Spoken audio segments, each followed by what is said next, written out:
But just being able to, something for me is that even though I've been in the industry for 23 years, never stop learning, never stop taking in information from others, because even just a different approach is something that I find that I learn.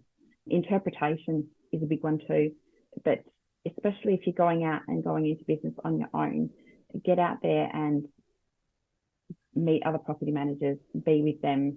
I learned stuff from property managers, not in business as such. They're working for others, and I can just, I'm a sponge. I just love taking in what other people's approaches can be to things.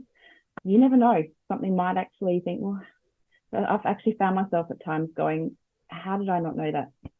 Where have I been? How did I not consider that for myself? But it's definitely making sure that you surround yourself with like-minded people.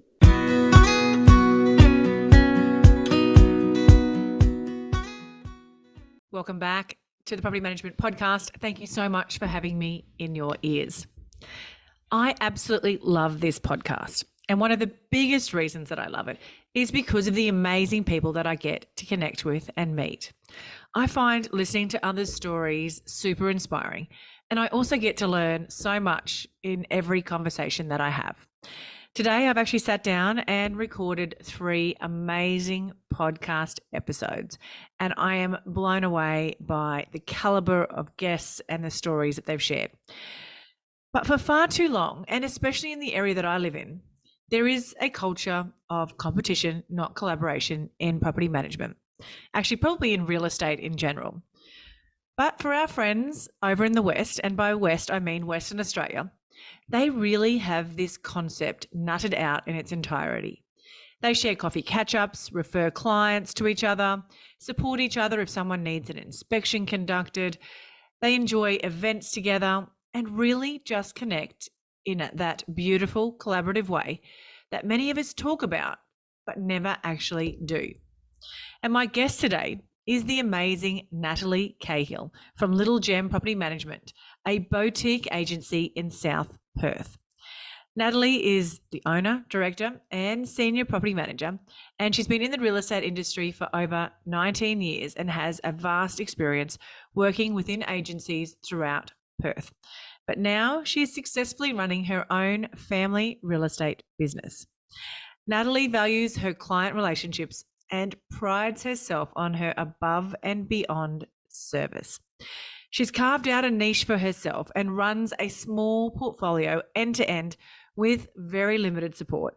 But it has given her the freedom to raise her 3 daughters on her own terms, and now she's able to pack up and work from pretty much anywhere. She's not into marketing or advertising. Instead, she lets her results speak for themselves. And her business has grown off the back of the relationships she's forged with property owners and tenants. These solid relationships have resulted in a long-term loyal client base, and she's in an enviable position where referrals just keep rolling in. So if you want to find out how Natalie does it, take a listen. Natalie, thank you so much for joining me on the Property Management Podcast. Now, before we dive in, can you share with our audience a little bit about yourself and how you got started doing what you're doing now? Thank you, Kylie, for having me. So I started property management back in 2001. I sort of fell into it actually because I was a pharmacy assistant prior to that, and someone said to me I'd be a great salesperson. So I thought that I would head into real estate, turned 21. It was a whole new venture for me. I actually fell pregnant with my first daughter soon after starting, and was very lucky enough that my boss at the time became my mother-in-law. So she was able to obviously divert me and go, okay, well, property management, you've got some income coming in. The office turned into a sort of a babysitting studio for the kids, a bit of a daycare centre. So it started from there. I started off being an assistant to one of the other property managers that was there at the time, and then she'd been a property manager for nearly 30 years back then. So it was quite a long time. And then I carried out property management until 2016. I found that there'd been some massive changes in my life. I had separated from my husband, and we had, or still have, 3 girls. I've got identical twin girls as well. Oh my goodness. Yeah, so it was tough raising the girls and also property management at the time. It's certainly not what it is today. Property management was very different back then. But I've come along for the ride and the challenge. It was, about 2016, I decided I'd do my license, and my mother-in-law suggested to me that there was a niche that I had that she felt I should really take on the challenge and try and start up my own business.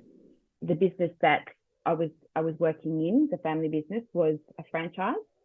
So you're taking on everything and anything, essentially, driving from one end of Perth to the other on a daily basis, especially through those times where you were turning up to home opens to expect that you were going to have people there that said that they were coming and no one turned up, and you've driven an hour to get there. So it was becoming quite more increasingly frustrating. So I'm a very personable person, a very emotional person too. So I started my own business. I bought a small rent roll, and they were a family run business at the time as well. So they wanted to focus on sales, and it was a good opportunity for me to be able to branch out into the market myself.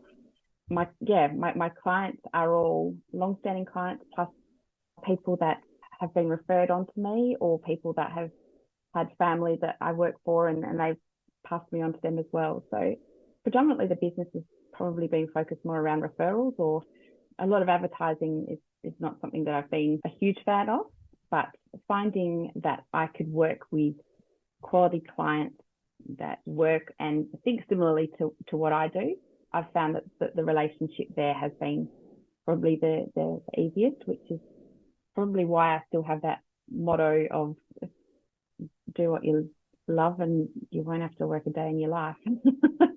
I love that. After sort of, coming up 24 years and 7 years this July in my own running of the business, it's definitely been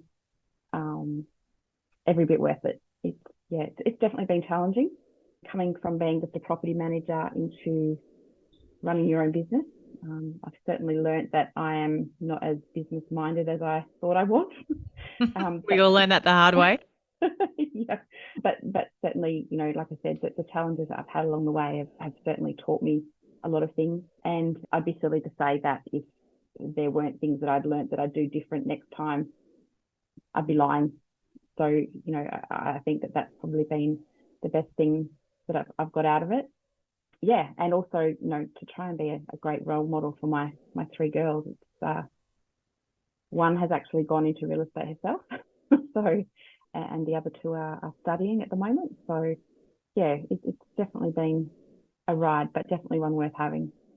So there's so much to unpack there. Let's talk about, because I know that a lot of our audience are working mums as well. And, a lot of us have been through, myself personally, have been through marriage breakdowns and relationship issues. So let's start with talking about how you did do that as a single parent, starting your own business. I mean, that's so brave of you to start that, how you juggled it, and then maybe talk about some of the lessons that you have learned or the things that you would do differently for anyone that might be wanting to dip their toes in to going out and starting on their own. Yeah, of course. So I suppose, the breakdown of my previous marriage and what have you was quite emotionally challenging for me. And I suppose in the back of my mind always was, how are my girls going to portray me? Like, am I good enough for them? So it was about being there emotionally, trying to support them through that. Probably something that I will be honest in saying, one of the lessons that I have learned was I found myself with not a lot of time. I thought that going into business for myself would allow me to have that more time for the girls through that vulnerable period. It didn't work out that way. I found myself probably a lot busier than I expected. I suppose for myself, I also had a lot of expectations on myself and what others were wanting from me. So I found myself in a lot more of a higher demand, I suppose, which probably was one of the first lessons that I learned, that the taking the time for yourself, but also your family, was quite important. And actually, interestingly enough, having that discussion with quite a few of my clients, they actually understood where I was coming from and appreciated my honesty in letting them know that, yes, the work is still going to get done, but I've had to set some boundaries for myself. Boundaries is actually a second one. Yeah. It's really important to set, because that's something that I learned a bit later again, and realized that if you don't set those boundaries, you just become, it never ends. You can't sort of, you feel like, people say it to me, it's like you're on a hamster wheel and you're just not getting any traction. You're just constantly going round and round and round, and one week becomes two, and then another year's over. You wonder what you've actually learned in that time. But from a property management perspective, or from a business perspective, a small business course probably would have been a handy one for me. Just little things around tax, and you know what you're paying yourself, and is it right to pay yourself, and you know what comes first. I suppose putting things into play as to what comes into a business. Your rent, and all the other things that I probably put in on the back burner, and sort of said, I'm busy trying to focus on the business, forgot about all the rest of it. So that wasn't so smart. No, until you get a nasty tax bill. Exactly. Yeah. Look, the ATO are not friendly people, but they are certainly there to help you. And they look, at the end of the day, they've been really supportive too. So yeah, big lesson learned there. But yep, GST account, people, GST account. Absolutely. Yep. Absolutely. Yeah, I've learned that. I've got them set up separately now in my banking. So yep, that goes in there. That goes in there. Yep. So it's making sure that just those little things, because you do, and especially in property management today, it's emotionally draining, but also, thinking about the business side of things as well, it is something very easy to forget about, because you're getting caught up in everything else that's going on in the day-to-day running of the business. It didn't come into my mind at the time. Still a bit silly saying that, but yeah, big lessons that I've learned along the way. Yeah. So yeah, that's what I found. I suppose from a property manager's perspective, though, in terms of running your own business, I'm not someone that easily, I wouldn't say switches off, but I get quite caught up in the emotions of what's actually going on. A couple of years ago, we had to find a rental personally ourselves, and I turned up to an inspection of 40 odd people and literally had a meltdown. Like I freaked out. I've put plans and procedures in place since then to make sure that none of my properties have any more than 10 people turn up to an inspection at a time. I've broken them down to 15, 20-minute inspection times, and just sort of allowed people to be able to come and still talk to me, but not feel intimidated by the fact that there's 40 odd people there to see the same house as them at the same time. I've had a lot of feedback from people saying that they're really grateful that they've turned up to the inspection, even though they don't get the property. It hasn't made the experience completely daunting for them. That's something that I learned from my own personal experience, and sort of thought, this can't be right. We have to try and change it. Again, things like this, in the whole time that I've been in the industry, I hadn't seen those kinds of things before. Certain markets are obviously different, but from that perspective, it was something that I thought we have to try and look at it a little bit different, because it's very scary for a lot of people out there trying to find property as well. So I think that's the beauty of having your own business and a boutique sort of business. You're not locked into what the brand says you can and can't do. And I love that you label your business as a niche business. I think that's really a point of difference in a lot of local marketplaces. And something that you also mentioned on your website when I was stalking you earlier was, I love the idea that your values are around that one-on-one relationship building, which makes total sense that you're getting lots of referrals, because that's a really important value to you. And this is a lesson that I have learnt the hard way this year. I had a couple of former employees that have left. They have taken a few of my larger clients with them.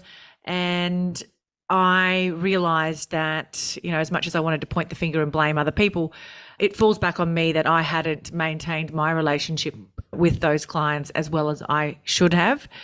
Yeah. So how do you share with us, and it's hard in property management and running businesses, like, those little things about, having the calls that aren't, you need to fix this maintenance, your tenant's not paying rent, having those little relationship building calls that we don't often have time for. So what are some of the secrets, or what are some things that you do to maintain those one-on-one relationships with your clients? Sure. So look, I don't think it's a secret as such. I suppose we all have, we want to be able to make those calls. Like you said, it's finding the time to do that. It's those one-on-ones that I'll be driving along, and I've recently learned a Siri. So I'll be driving and I'll be, hey Siri, call such and such, and we'll have a quick. Okay, I want to do it. Yeah, there you go. Siri's just answered. Mine's gone off too. So it was, just to be able to have those quick conversations, and it might only be a 10-minute call, but it's hey going, just reaching out to say hi and let you know I'm still here, even though I have some properties that I don't have maintenance issues on a lot at all. Taking on a sort of a quality over quantity kind of approach as well, working with owners that are wanting to keep the property maintained. We have plans in place. Sorry, I've diverted a little bit, but having plans in place to be proactive about maintenance. So you generally find that you don't end up with the bigger issues because you're sort of dealing with them before they arise. But having that approach to it has also meant that the conversations around those things don't happen often. Another thing you mentioned as well, tenants not paying their rent. I've built that relationship with the tenant as well, where they know that they can call me and say, Nat, something's happened, I can't pay the rent this week. Okay, but we have an approach of how we're going to deal with it and how we're going to fix it. I can put that to the owner and they're like, yep, no problem. We've got a plan in place of how that's going. The tenant knows that if we renege from that plan and bury our head in the sand, then it can kind of go a little bit shitty from there. But otherwise, having that relationship with them has meant that I haven't had to have as many of those bad conversations with them. So but just reaching out, and if I haven't spoken to them in a couple of months, I don't have anything rigid or in place to say, right, I need to contact that person. But again, that comes from having a smaller portfolio where it's manageable for me. I know that's not, viable in bigger portfolios, probably where you've got lots of property managers working on them. But yeah, I have found that the quality over quantity has definitely made the approach to that a lot different, I suppose. So do you have anyone that works with you, or you all a solopreneur at the moment? Just you? Yeah. Look, I've had, my mum was also a property manager. She in the past has sort of helped me out with inspections if I've come unstuck. But in saying that, again, I've had that conversation with my clients and said, look, if at some point, I'm coming unstuck with the inspections, I will be at your property at least every 6 months. My mum does the inspections the way I've taught her, so they similarly come out the same. But sometimes that personal touch, I suppose, that you have in relation to knowing exactly what to take in terms of photos, it's always been that, if something is concerning, then, I will always be there at the 6 month stage. But otherwise, I have a bookkeeper obviously now, which was something that was really important. But I predominantly work on my own. So yeah. Would you mind sharing just with our listeners some of the tools that you use to be able to work on your own so effectively and still be getting referral business coming in? Yeah, of course. If you are anything like me, you think you know your rent roll numbers. Well, I thought I did until I had a rent roll health check, and I was quite literally shocked. The money I was leaving on the table was astounding. And this is not something that I'm proud to admit. There were missed management fees, let fees, advertising, and lease renewal fees not being charged, and properties even without bonds. And all of this was happening despite monthly audits being conducted in my business. So how did I uncover all these gaps in my valuable income? Well, I had a rent roll due diligence from my good friend Tazi, aka the Rent Roll Queen and founder of the Tazi Way, a specialist in rent roll due diligence, business valuation, and management rights. The Tazi Way is the innovative force driving the real estate industry. With 25 years of business and real estate acumen, they find gaps and risks in your agency to find undiscovered value.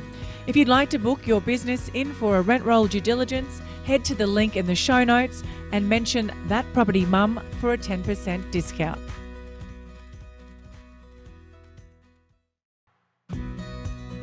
If you're ready to be a super organised, focused and productive property manager, buckle up, because Colmio is about to revolutionise the way that you work.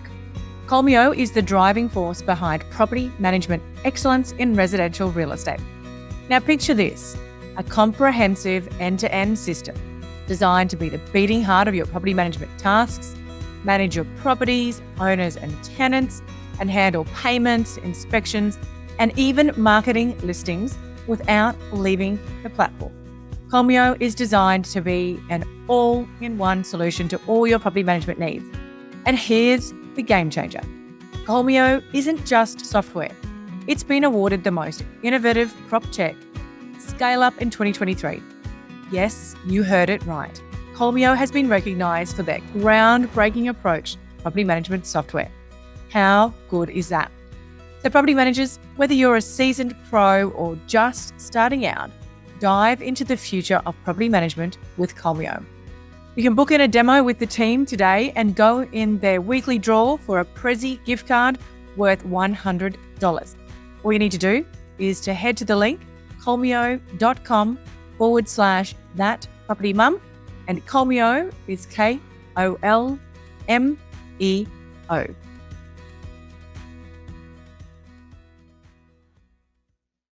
I think it comes down to the systems that you use.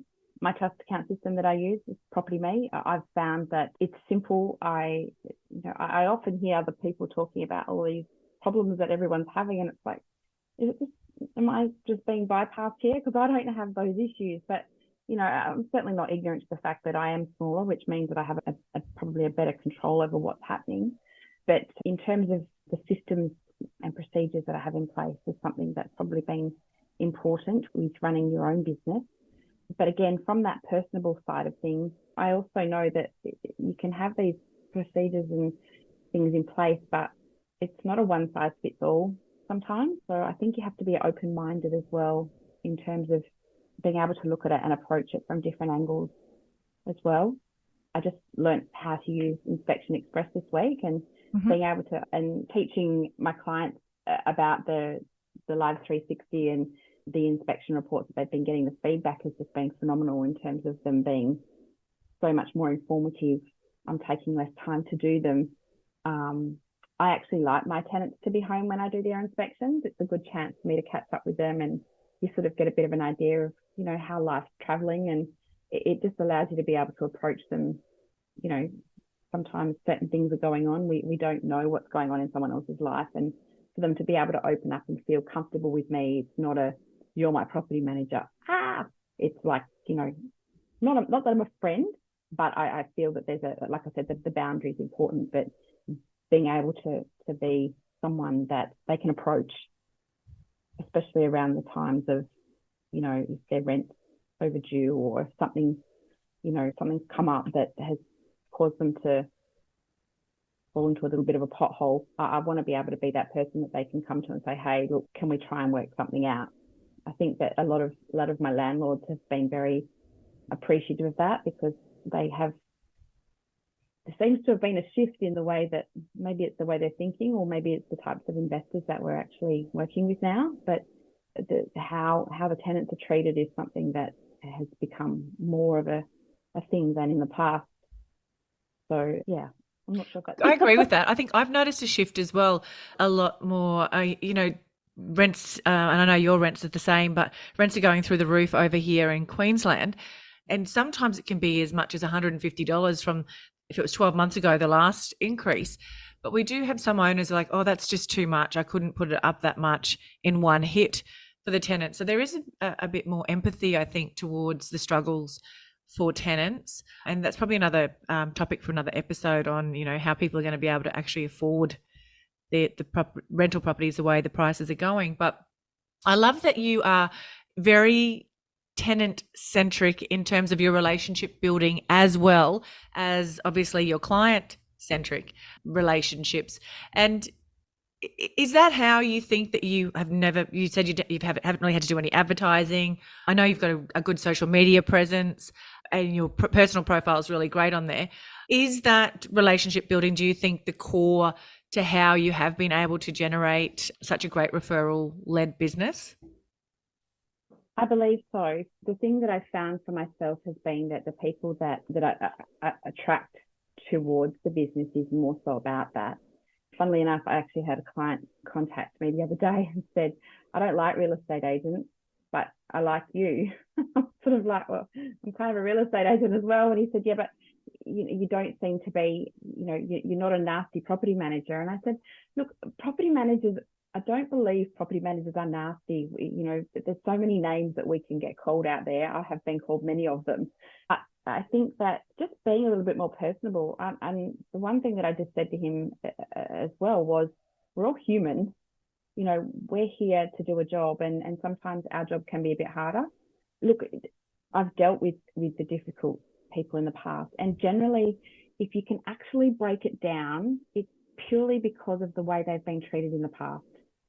Most tenants will tell you that property managers are evil ogres purely because of an experience that they've had in the past that hasn't gone their way. And this could be around the areas that I work in, I'm not sure. Negotiation skills are massive as well. I had to go to court a couple of years ago and I hadn't been in 15 years, and I literally shit myself because I was like, I've got so much experience, but not in this area. So I found myself calling upon a lot of people to try and, help me get through that. Unfortunately, that situation was just completely out of my hands. It was drug related, those sorts of things. Unfortunately, the person that I met, the person that I put in the property, went downhill quite quickly, and there was just things that were outside of our control. But ultimately, court's not somewhere I want to be, and it's not a good experience for anybody. And most things can be resolved. You just have to just be open, just let your guard down a little bit, maybe. Yeah, and maybe have a bit of empathy as well, like understand the Yeah. other person's side of things, I think is really important. I always try to find out what the story is behind why they are being so aggressive, or, is there a relationship breakdown? Is there financial struggles? Is there a drug addiction? Is there domestic violence? What is that story that's happening for them to be speaking to me the way that they are? And I always find that then I make it not about me, then it's not personal. It's not that I'm a horrible person and I'm a bad person, and it's about the situation that we're dealing with. And I find that helps me when it comes to disputes. I've always I was raised with treat someone how you want to be treated.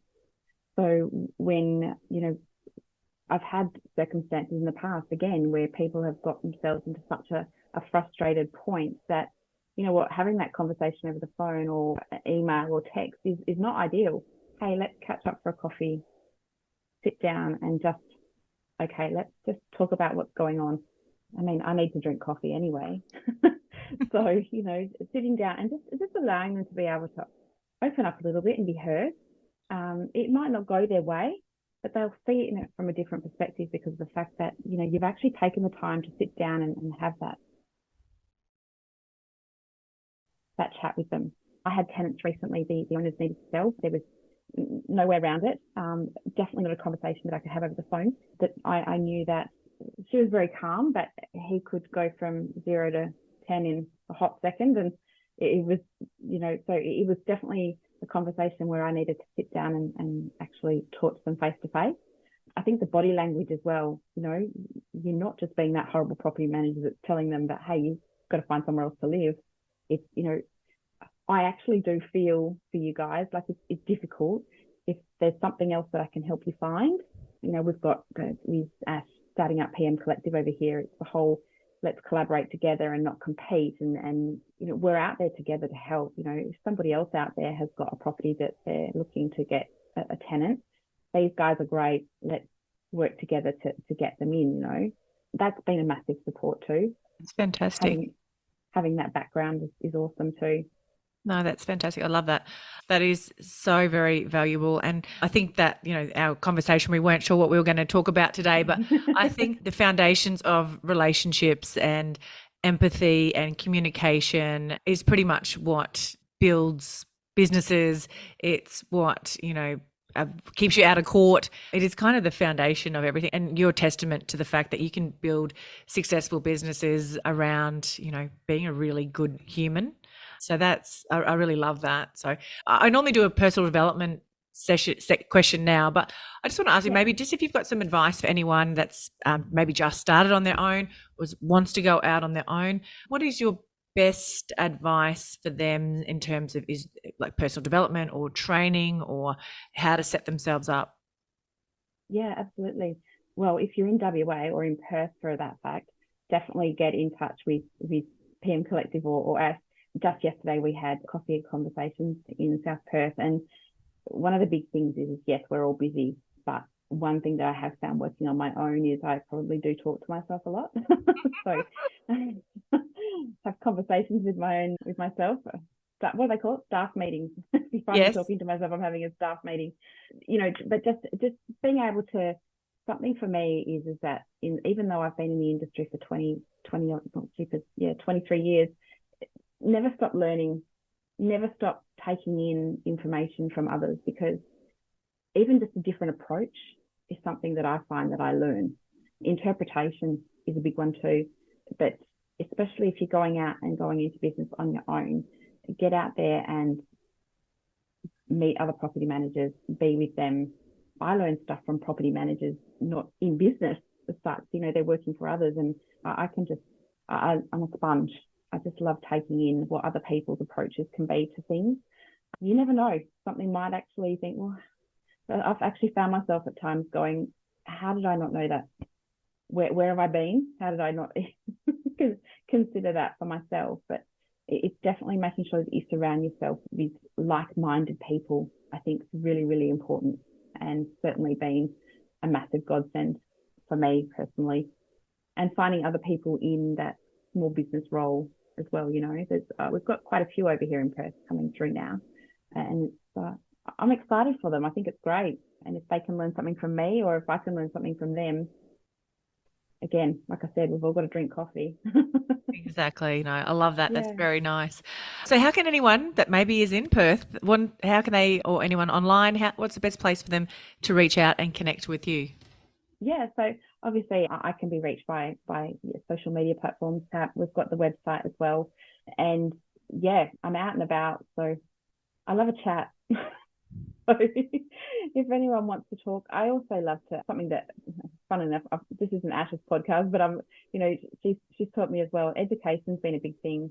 Just quickly, I found, new tenants that are coming on board now, rather than actually just handing over their keys and saying, welcome with my cute little pot plant that they get. They get a YouTube video. It's just a rough video of me, just giving them a rundown of how I work. This is, not what I expect, but this is, for us to work together and really enjoy this time together. It's not meant to be a stressful time. I want you to be able to enjoy your home.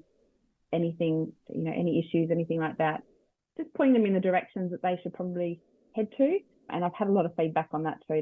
Some of them think it's really quite funny, but cute. Yeah, I love that.